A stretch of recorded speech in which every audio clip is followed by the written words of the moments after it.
अस्सलाम वालेकुम। Lecture 14 CMA का स्टार्ट हो गया जी।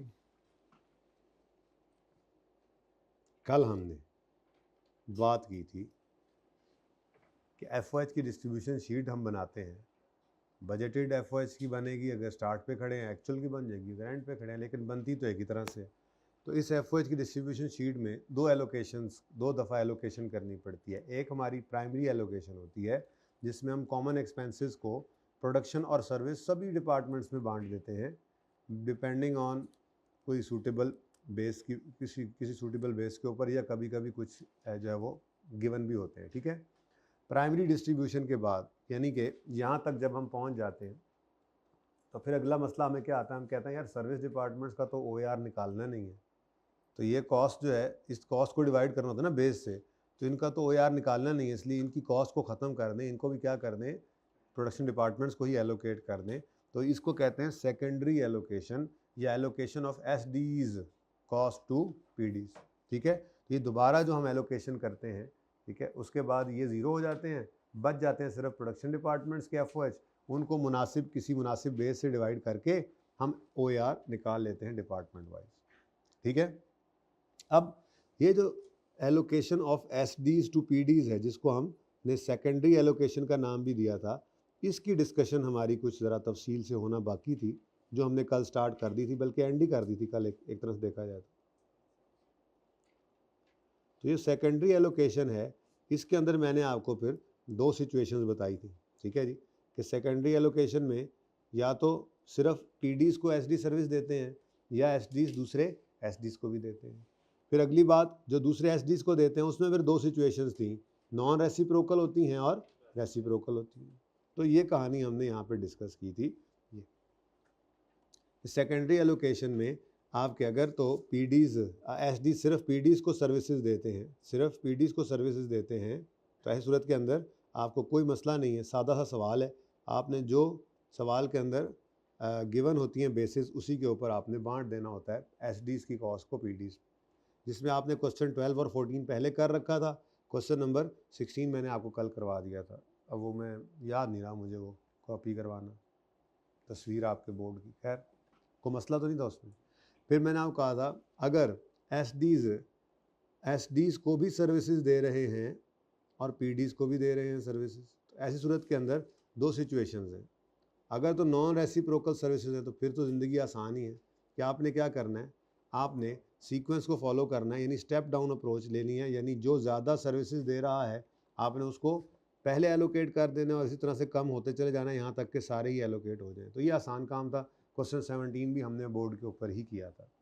इसकी एग्जांपल्स आपके सामने यूँ बनाई थी कि SDX जो है वो SDY को सर्विस दे रहा है, लेकिन बदले में उससे सर्विस ले नहीं रहा।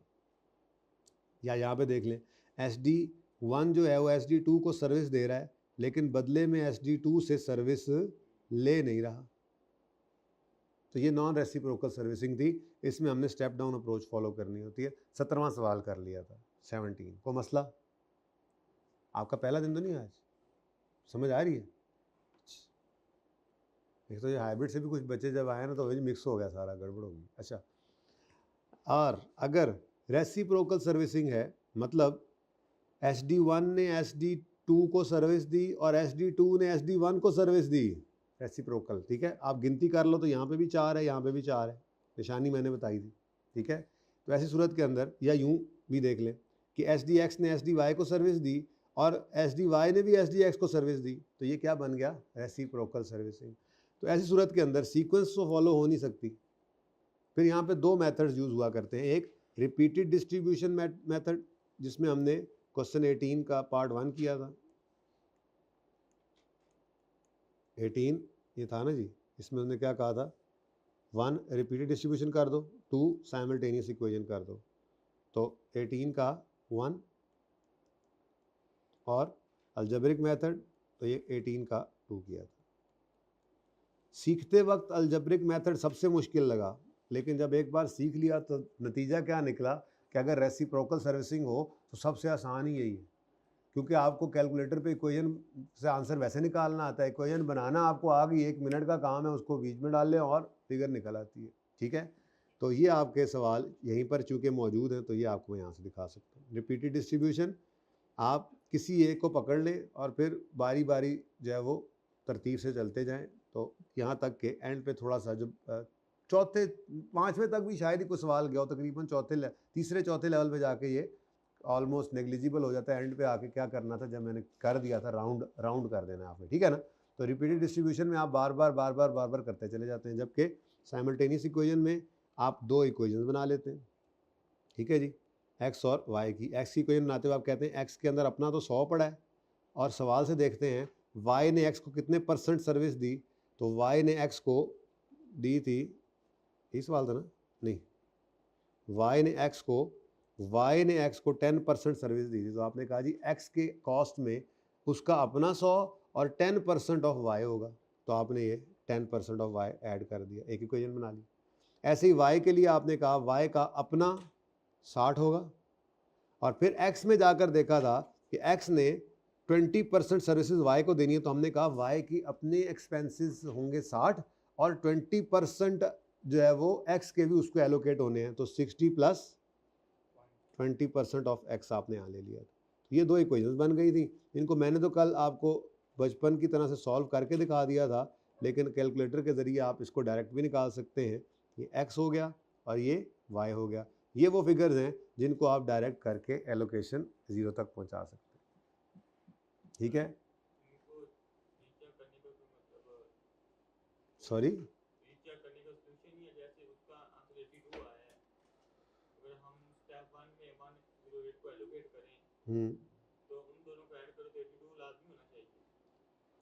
हाँ वही होगा, फिर गलत है, ठीक है। अच्छा जी,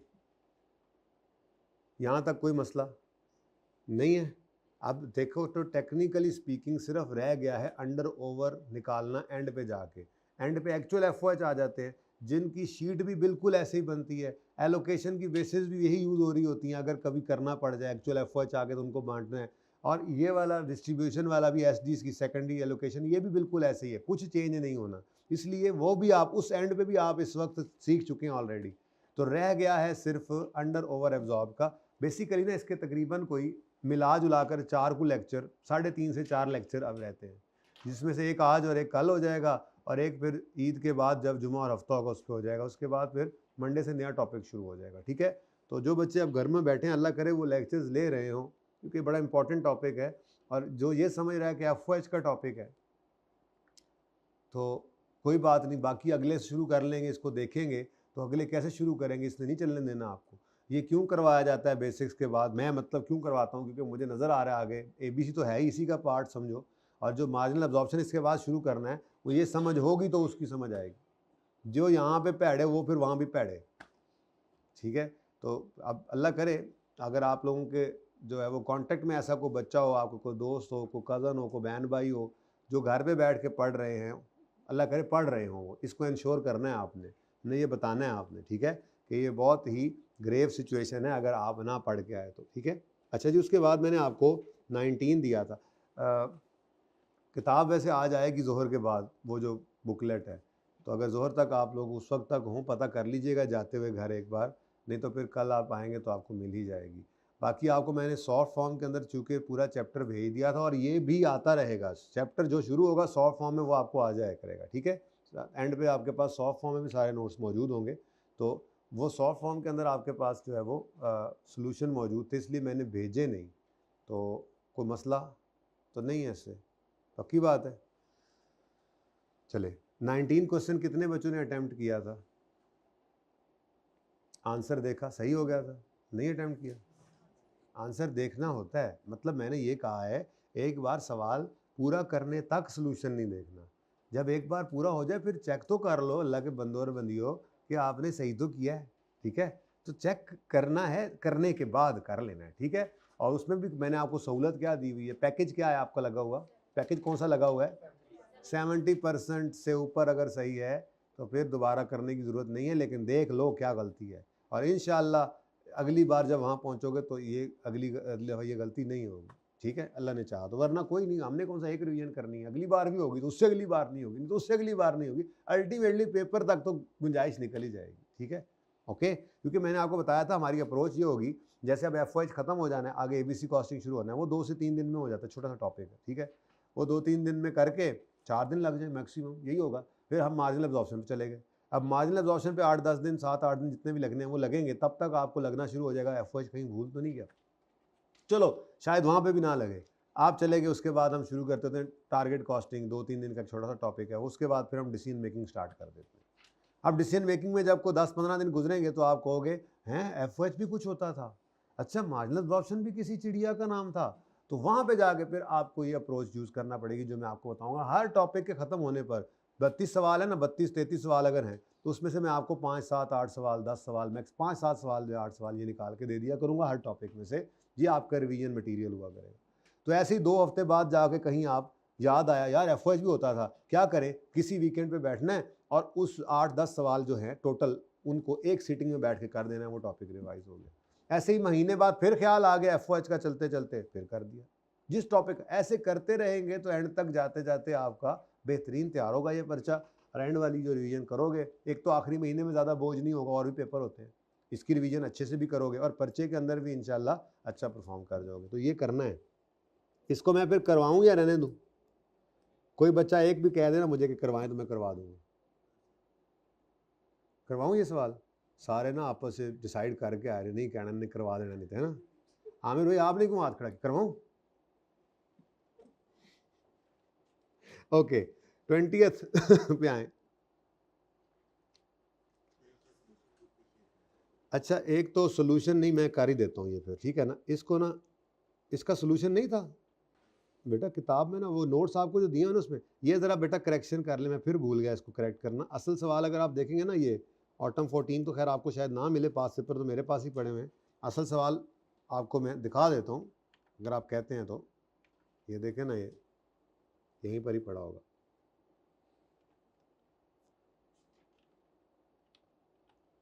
कौन सा जी ऑटम केड़ा है? ऑटम 14 है ना, ये रहा। अब इसमें क्वेश्चन नंबर कौन सा आगे लिखा हुआ है? ये यहीं से उठाए सवाल मैंने, और कहाँ से आए हैं? आईक्यू के पुराने सवाल 2000-2001 से लेकर, जो बैठ के फिर देख लिया जो आपके सिलेबस की चीज़ें। तो क्वेश्चन नंबर 7 जनाबे वाला ये पड़ा है, ये है सलमान।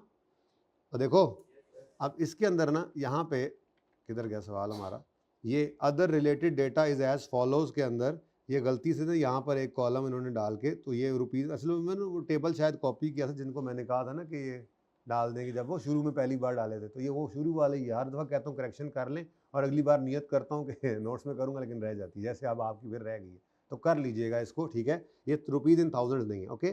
करेक्शन नीडेड, आज ज़रा सही करके लिखता हूँ ना अगली बार, ताकि मिक्स ना हो, ठीक है। तो ये जनाब आपका सवाल है, इसको ज़रा, वैसे तो सोल्यूशन इसका भी मौजूद था। ये कितने बच्चों ने ट्राई किया? कितने बच्चों ने? ये क्यों कम हो गए?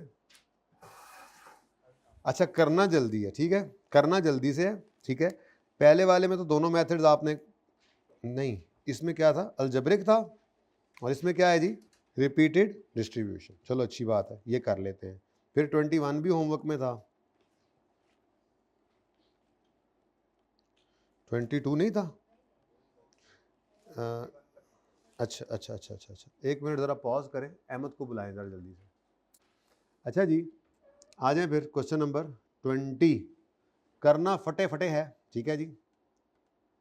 Salman limited has 2 production and 2 service departments. Summary of budgeted cost for the year 30 June are as follows. Direct labour है, डायरेक्ट लेबर तो और डायरेक्ट मटेरियल तो हमारे एफ नहीं होते, हाँ कहीं अगर आपको एलोकेशन की ज़रूरत पड़ जाए तो, ठीक है। फिलहाल तो इसको साइड पे करो। इनडायरेक्ट लेबर है, और खैर से वो इनडायरेक्ट मटेरियल भी गिवन है। फैक्ट्री रेंट है, पावर कॉस्ट और डेप्रीसिएशन। अब फैक्ट्री रेंट के लिए सबसे मुनासिब फ्लोर एरिया, पावर के लिए किलोवाट आवर्स, और डेप्रीसिएशन के लिए नंबर 1 बेस मशीन की कॉस्ट नहीं है, नंबर 2 मशीन आवर्स ही होते हैं। चलो अच्छा ये तो हो गया। अब बेसिस ऑफ ओवरहेड एप्लीकेशन उसने खुद बताया कि PD-A की लिए मशीन आवर्स लेना, PD-B के लिए लेबर आवर्स, ठीक है।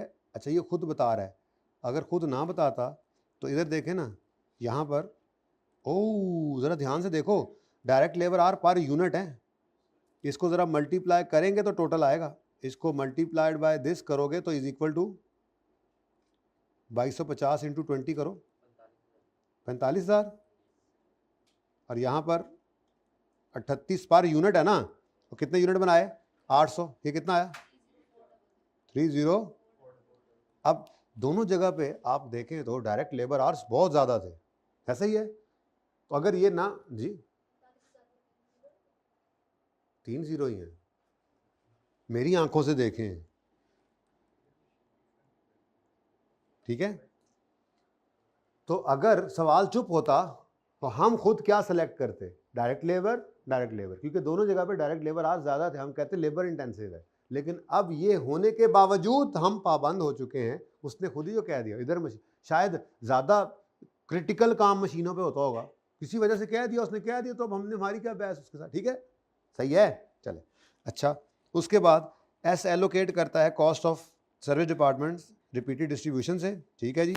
और डिटेल ऑफ सर्विस डिपार्टमेंट्स, अब रिपीटेड डिस्ट्रीब्यूशन क्यों करता है, आप देखें ना, SD1 ने SD2 को सर्विस दी और SD2 ने SD1 को सर्विस दी, और ये देखो 3 और 3 आ रहा है, निशानियां हैं अकल वालों के लिए कि रेसिप्रोकल सर्विसिंग है, ठीक है। चलो अब फटाफट शुरू करते हैं जी, छेती छेती करना है काम। क्वेश्चन नंबर, आज ज़्यादा सारे क्वेश्चन करने हैं हमने, क्वेश्चन 20 है, ऑटम 14, क्वेश्चन 7। FOH की डिस्ट्रीब्यूशन शीट बना रहे हैं हम, जिसमें हम सबसे पहले क्या लिखेंगे जी, FOH एक्सपेंसेस, ठीक है जी, यहाँ पे उनका नाम आ जाएगा। उसके बाद नेक्स्ट इज बेस, कोई मुनासिब बेस लिख लेंगे। उसके बाद टोटल रुपीज़ के अंदर हम ले लेंगे, रुपीज़ इन 1000 में ले लें, ओके, रुपीज़ इन 1000 में ले लेंगे।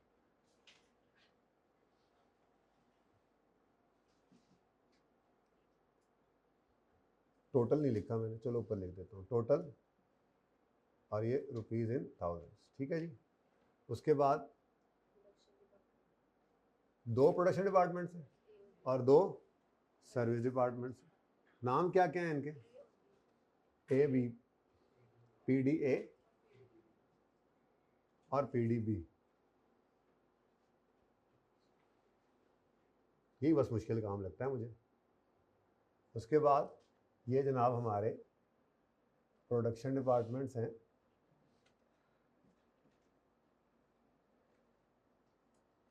देन जी सर्विस डिपार्टमेंट्स आ जाएंगे, वो भी 2 हैं, SD1 और SD2।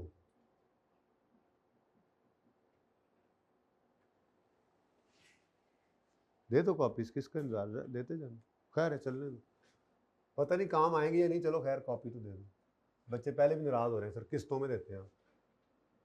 हालांकि मेरी लालच सिर्फ ये थी कि इनका हर लिखा हुआ लफ्ज़ इनके उन नोट्स पे ही आए जो इनके पास होने हैं एंड तक, पर क्या करूं, जो मेरी कोशिश थी वो ज़रा नाकाम हो गई, लेकिन इतनी ज़्यादा नहीं हुई, ये 8-10 लेक्चर्स हैं, ये तो आप कर ही लेंगे इसको मैनेज, ठीक है। अच्छा जी, अब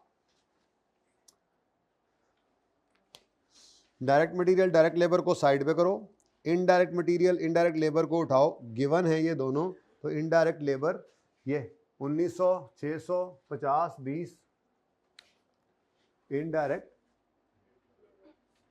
लेबर गिवन है जी इसकी बेस, तो गिवन वाले हम लिख लिया करते हैं, ये टोटल, अच्छा 1900, 600, 50 और 20, अच्छा टोटल, चलो लिखते हैं, ठीक है, टोटल। नेक्स्ट इज इनडायरेक्ट, भाई देखो 5 मिनट में सवाल होता है कि नहीं होता, बस सवाल को समझना है, ध्यान से देखना है, सवालों में कुछ भी नहीं निकलेगा इंशाल्लाह। और ये सवाल मुफ्त के नंबर देने आते हैं आपको पर्चे में, बल्कि सारा CM ही असल में तो आपका पास होने के लिए, ये पर्चा पास होने के लिए ICAP ने रखा हुआ है, आप लोग पता नहीं क्या करते हैं, इससे डरते रहते हैं। गिवन, डरने वाले तो पास नहीं होते जी, ये 1100 नहीं 900, 1100, 150 और 55, ठीक है, 900, 1100, 150 और 55, क्योंकि ये गिवन था हमें टोटल। उसके बाद बाकी जो हैं वो गिवन नहीं है, उनको एलोकेट करना पड़ेगा, इसलिए इनको उठाकर लिखते हैं, इनकी मुनासिब बेस लिखते हैं, इनकी टोटल अमाउंट लिख लेते हैं। तो फैक्ट्री रेंट 1340 है और यहाँ पर नज़र आ रहा है हमें फ्लोर एरिया, तो फैक्ट्री रेंट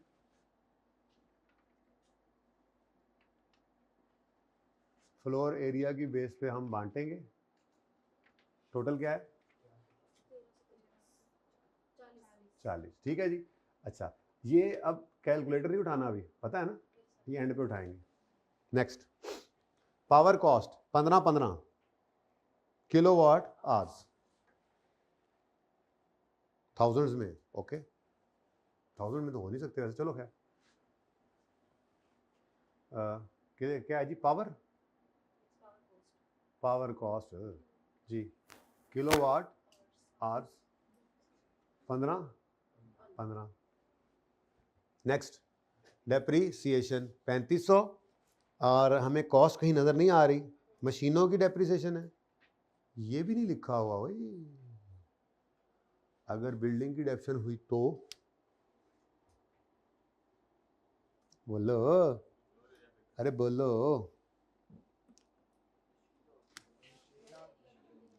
नहीं, मशीन आज दिए हैं तो क्या हुआ? डेप्रीसिएशन तो बिल्डिंग की भी हो सकती है। जी हाँ, अगर रेंट ना होता तो शक पड़ता। अब बिल्डिंग का तो रेंट आ रहा है, बिल्डिंग अगर रेंट आ रहा है तो फिर वो तो हमारी नहीं है, उसकी डेप्रीसिएशन तो हम चार्ज नहीं कर सकते, इसलिए ज़रा मैं रिलैक्स हो गया, मैंने कहा चलो ठीक है, ये फिर डेप्रीसिएशन किसकी होगी? मशीनों की ही होगी। ठीक है, तो आप अब मशीन आवर्स की बेस पर चल सकते हैं। ठीक है, तो डेप्रीसिएशन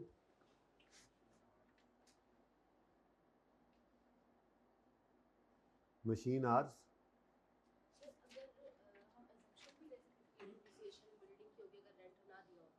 जी फिर अजम्पशन लेते हैं, या कभी कभी वो ये भी करता है कि वो डेटा ऐसा देता है कि आपको डेप्रीसिएशन में दोनों को अलग करना पड़ता है, फिर बिल्डिंग वाली को एरिया, फ्लोर एरिया के हिसाब से, और मशीन को जो है वो आवर्स के हिसाब से करना पड़ सकता है। सवाल को देख लेना ध्यान से, कुछ ना गिवन हो तो फिर बेशक अजम्पशन लेना, अजम्पशन का दरवाज़ा तो आपके लिए हमेशा खुला है। ठीक है, अच्छा जी, कितनी है ये टोटल डेप्रीसिएशन? 3500। अब जनाब यहाँ पर असल में टोटल्स नहीं गिवन, ठीक है, तो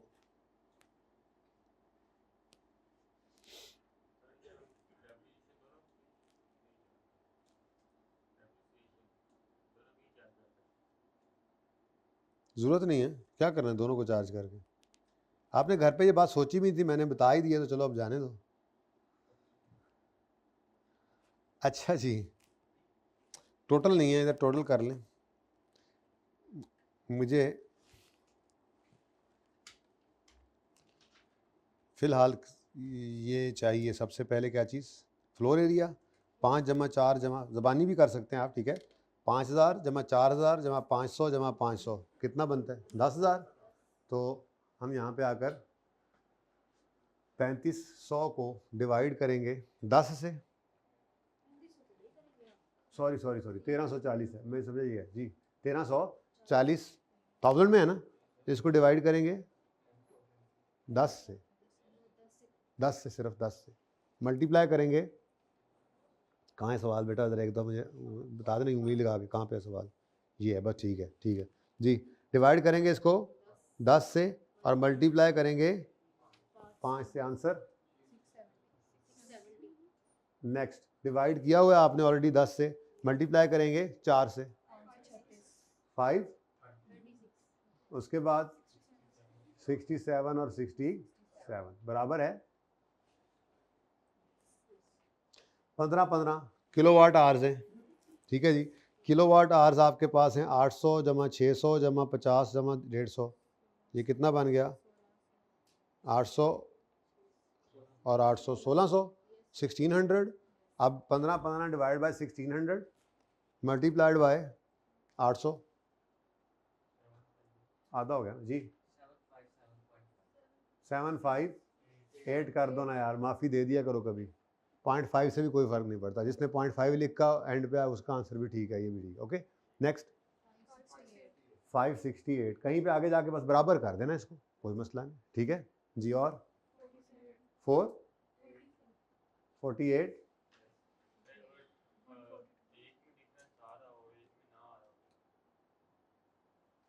अच्छा जी नेक्स्ट 3500। इतनी फजूल बात पे आप जो है ना टेंशन लेते हैं, छोड़ दें इसको, राउंडिंग नहीं करनी तो ना करें, ठीक है।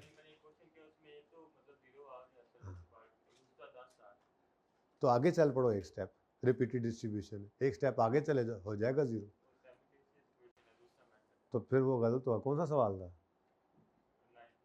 19 वाला सोल्यूशन देखा आपने जी? ग्रुप के अंदर मौजूद है पूरा चैप्टर, कब से है, ठीक है। अच्छा चलें जी, चलें अब वो बाद में देखिएगा, अब जो होना था वो आपसे हो चुका है। इधर आए, 3500 मशीन आवर्स की बेस से, मशीन आवर्स टोटल कितने हैं जी? तो 3500 डिवाइड बाय, अब वो 35,000 हैं, इसके साथ क्या वो 1000 नहीं लिखा हुआ? ठहर जाओ,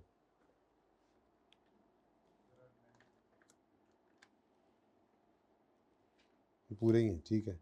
चलें जी करें फिर ये अब ये टोटल कितना बनेगा? 19,250 दिस इज इक्वल टू 16 नहीं 35,000, ठीक है जी। ये टोटल 35,000 है, और ये क्या बना था, ये कितना बना था किलोवाट आवर्स? ये 1600,000 था। ऐसे करके लिखने तो लिख लो, वरना 000 भी लगा सकते हो। असल में वो 1000 में लिखा होता है, कुछ 1000 में थे कुछ नहीं थे, ज्यादती की हुई थी ना आई के अपने अपने सवाल में। इधर देखें, असल सवाल में ऐसे ही है, ये देखें प्रोडक्शन यूनिट्स हैं, ये पर यूनिट है, ये मशीन आवर्स देकर मशीन आवर्स के साथ कुछ नहीं लिखा, इसके साथ 1000 कर दिया। जाती है यार, सब एक जैसे रखो बच्चों को परेशान करने के लिए। चलो खैर छोड़ो, बच्चे कहाँ परेशान होते हैं, आजकल के बच्चे तेज़ हो गए। अब जी 1925, 1225, 280,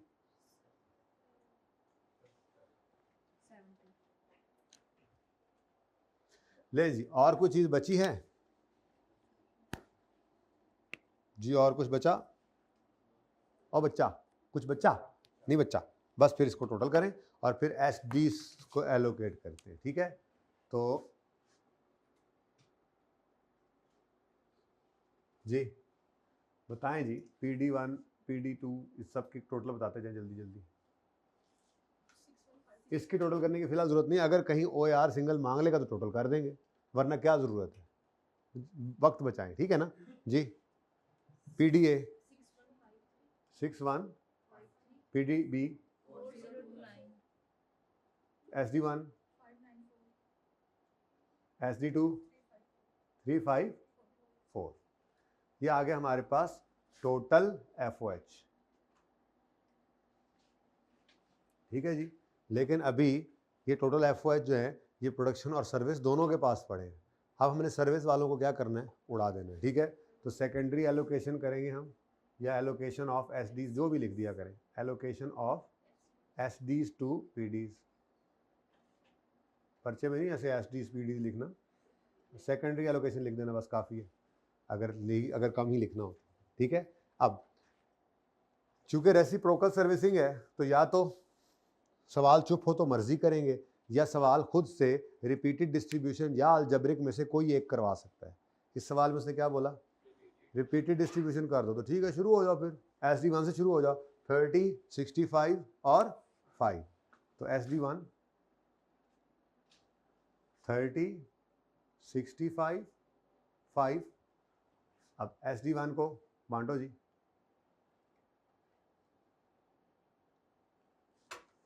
जी कितना जी टोटल SD1 का है कितना?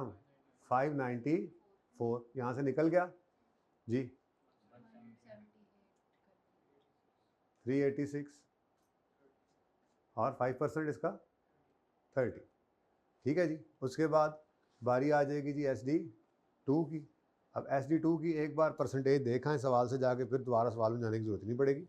55, 35, 10, 55, 35, 10, 55, 35, 10, 55, 35, 10, मैनू 10 की है जवाब। पहले इधर बताओ टोटल हो कितना गया इधर 384, तो 384 को यहाँ से निकालो 211, 134, 9, ओके 38.4, अब 38 कर दें, कोई बात ही नहीं है। टोटल नहीं हो रहा तो किसी और जगह डाल दें, खैर है, नहीं हो रहा टोटल ना, किधर सारे ही डाउन आ रहे थे, सारे ही, कोई एक बढ़ा दें, कुछ नहीं होता, 135 कर दें। वैसे तो इसको भी खैर थी, कोई बात नहीं, अल्टीमेटली इसने भी ख़त्म हो जाना, इसने भी बांटी जाना है। परेशान, ये गलती है ही नहीं, पता नहीं आप लोग क्यों नहीं समझ रहे इस बात, ये गलती है ही नहीं। Rounding is not a mistake, ये थोड़ा कुछ आपने किया, ये कॉन्सेप्ट तो सारे ये पढ़े थे, ये एफओएच को डिस्ट्रीब्यूट करना, ये रिपीटेड डिस्ट्रीब्यूशन मेथड, ये सारा काम है। अब पॉइंट को आपने राउंड कर दिया तो ये गलती हो गई है, तो फिर भाई फिर जंगलों में निकल जाओ फिर जी। नेक्स्ट क्या है जी, नेक्स्ट SD 1, 30, 65, 5। सिर्फ एक जगह पे आपको कहा था कि एहतियात करनी है, कहीं परसेंटेज निकालो या रेट निकालो, तो डेसिमल के बाद 2 डिजिट रख लेना, क्योंकि जब उन्होंने मल्टीप्लाई होना होता है तो बहुत सारी चीज़ों फिर आगे अब अप्लाई हो जाती है, ठीक है ना। तो बहरहाल फिलहाल तो दलेरी से लड़ा करें। ये 0 हुआ पड़ा है, अब इधर क्या पड़ा हुआ है इस वक्त 38। अब इस 38 को बांटना शुरू कर दो, 11, 24 और 2, 25 और 2 कर लो, 25 और 2 कर लो, लो बस अब अपने अंजाम के करीब है। SD 2, 55, 35, 10, हाँ भाई 2, यू गो 1, इधर 1, इधर 0 कर दो, बस कहानी मुक गई। ये 0 हो गया, ये भी 0 हो गया, यहाँ पे क्या बना 6554। अब आनों तकों का फर्क पड़ गया ना, जब दोनों जगह पे सीधा हो जाएगा, एक बार पड़ेगा अगली बार निकल जाएगा, ठीक है, चलते रहा करो जी। 4576। अब ये हमारे आगे टोटल एफओएच, और ये टोटल एफओएच अब सिर्फ किसके सामने आ रहे हैं, पीडीज के सामने, ठीक है जी। एसडीज को भी हमने क्या कर दिया, एलोकेट, ठीक है। अब हमने इसको डिवाइड कर देना है किसी अप्रोप्रिएट बेस से, या सवाल जो कहे उस बेस से, तो हम पहुंच जाएंगे OAR पर। अब सवाल ने क्या कहा था, सवाल ने कहा था कि PDA को मशीन आर्स की बेस पे करो। अब मशीन आर्स 19,250 है, तो 19.25 से डिवाइड कर दो, 1000 में चल रहा है ना काम, डिवाइडेड बाय 19.25, आंसर इज ₹340.46। अब यहाँ पे 47, यहाँ पे अब एहतियात करनी है, रेट लेना, क्योंकि आगे जब ये एब्जॉर्प्शन रेट ने अप्लाई होना है ना, तो आगे फिर प्रोडक्शन के साथ मल्टीप्लाई होना, तो यहाँ पे रेट को आप 47 कर दो, 47 कर देंगे, ठीक है। ये क्या आ गई, पर मशीन आर, ठीक है। और यहाँ पर आपको चाहिए लेबर आर्स, ठीक है। तो लेबर आर्स देखो, तो लेबर आर्स नहीं अवेलेबल, लेबर आर्स निकालने पड़ेंगे, ठीक है। तो लेबर आर्स कैसे निकालोगे जी, कहता है जी PDB में 1 यूनिट पर यूनिट 1 यूनिट पर 38 घंटे लगते हैं, और PDB में बजट क्या किया हुआ है, 800 यूनिट बनाएंगे, तो 800 इंटू 38 कितना बन गया, 30,400। अब ये निकाल के दिखाना है, कहीं पे छोटी सी वर्किंग कर लेते हैं, यहाँ पे छोटी सी वर्किंग कर लें, ठीक है जी। तो डायरेक्ट लेबर आर्स, क्या लिखा हुआ है लफ्ज़, labour hour, direct labour hour लिखा ना, डायरेक्ट लेबर आर्स PDB के, ये कैसे निकालेंगे जी हम, हर यूनिट पर कितने आवर्स लगते हैं, 80, और टोटल 800 आवर्स लगते हैं, अच्छा ये 38, अच्छा 38 labour our per unit into 800 units, ये बजट है जी हमारा। तो टोटल 30,400 लेबर आवर्स लगेंगे। तो ये यहाँ पे आप बता दो, डिवाइडेड बाय 30.4, वर्किंग नंबर 1 का यहाँ पे रेफरेंस दे दोगे, ठीक है जी। वैसे अभी तक भी बच्चे क्लास में बैठे, ये पता नहीं है कि हमें हमें पूरे का पूरा चैप्टर पीडीएफ में भेजा गया है, मतलब इट्स हाइट ऑफ इग्नोरेंस जी। 150.53 पर लेबर हावर, ठीक है जी। अब इसको यूज करके आप आगे चल सकते हैं, ठीक है, अगर कभी आपको जरूरत पड़े तो।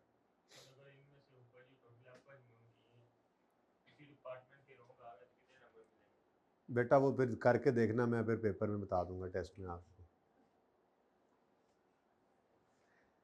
बेटा हर पॉइंट की गलती है ना, यहाँ गलत हुआ तो इसके नंबर कट जाएंगे, फिर इसके टोटल ने आगे यहाँ यूज़ होके आगे कोई नंबर नहीं कटता, चाहे यहाँ, मैंने पहले भी बताया हुआ है, ठीक है ना। जो गलती हुई है सिर्फ उसके वहाँ पे नंबर कटते हैं, गलती के कैरी फॉरवर्ड होने के नंबर नहीं कटते। आपकी कॉस्ट गलत आ गई, आपने डेप्रीसिएशन सही निकाली है तो कॉस्ट के गलत आने का नंबर कटेगा, डेप्शन सही कैलकुलेट करने का नंबर मिलेगा, हालांकि आंसर तो गलत है। जी हाँ, यस, मतलब इसके नंबर अलग मिल गए ना, यहाँ तक आने के अलग नंबर थे, बेस गलत की तो ये आंसर गलत आया, तो ये सही था, फॉर्मूला सही लगाया, तो अगर एक नंबर इसका था तो आधा फिर भी मिल जाएगा, आधा कट जाएगा।